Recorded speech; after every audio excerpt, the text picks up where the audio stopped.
Boom. Welcome back. So we're going to have a look at how we're going to become negligibly senescent.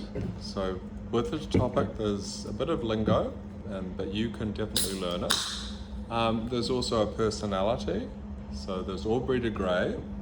Google him and think about the marketing effort he puts into how he looks. He's a guy who's trying to sell radical life extension, and yeah, he literally wants to sell it.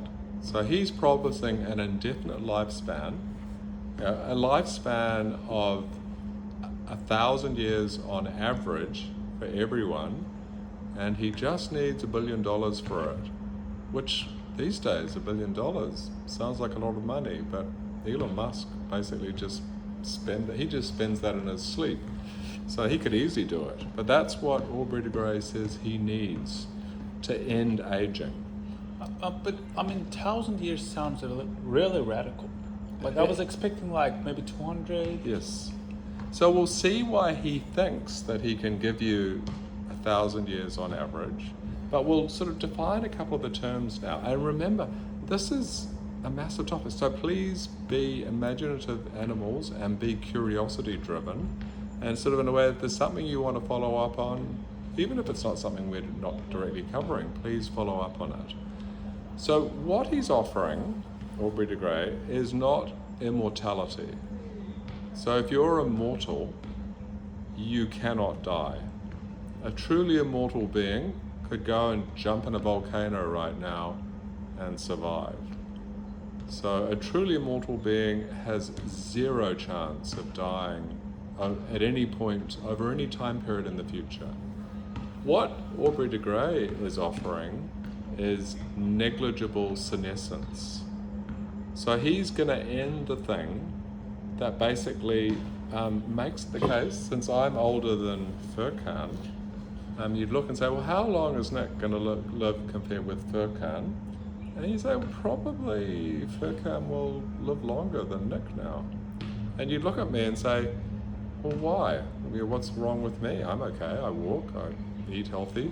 Well, part of the thing about aging is that my body has taken little hits. You know, it's a little bit like Aubrey de Grey has a comparison with a car.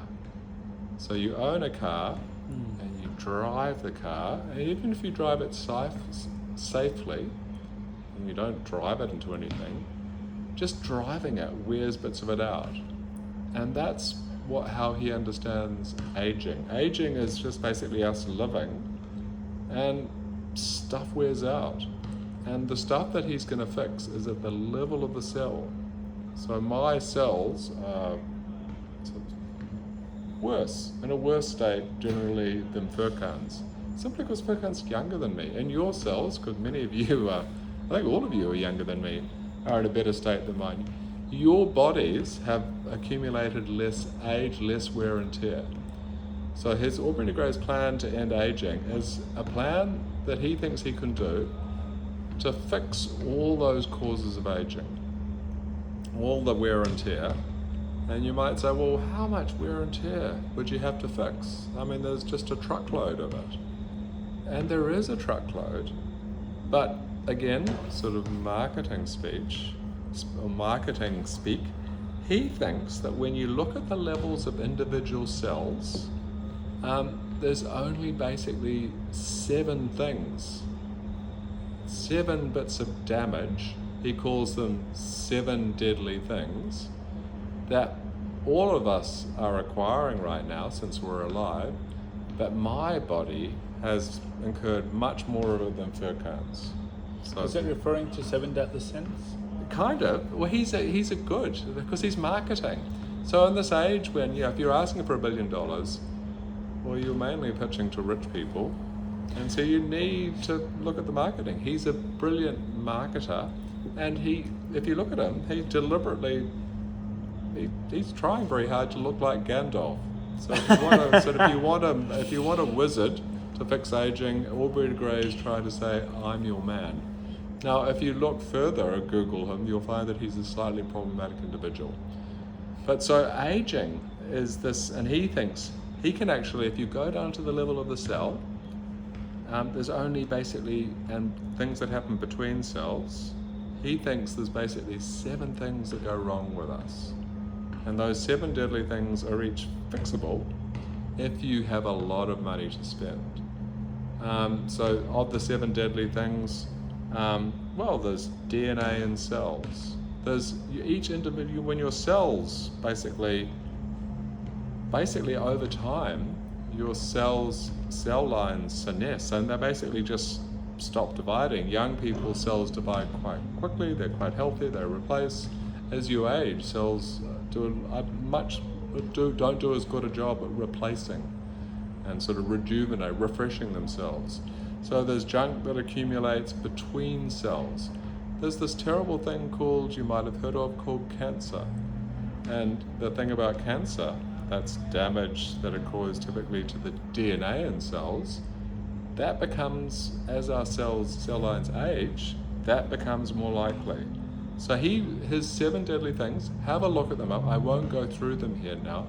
He thinks he can fix all of them. And all he needs is a bit of money. So next, what we'll do is I'll actually sort of talk about well, why don't I now, since we've got a few more, just talk about, here's his plan to fix cancer. And to just think about this plan, he's got a nice little acronym. I mean, think about who he's marketing this at. And if you think about rich people with lots of money who can actually, I don't know, maybe spare $1 billion, or at least a few million. Well, what is it that makes cells prone to cancer?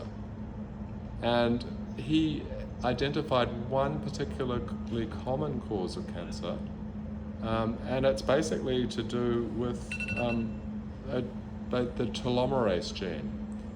And the telomerase gene is basically a gene that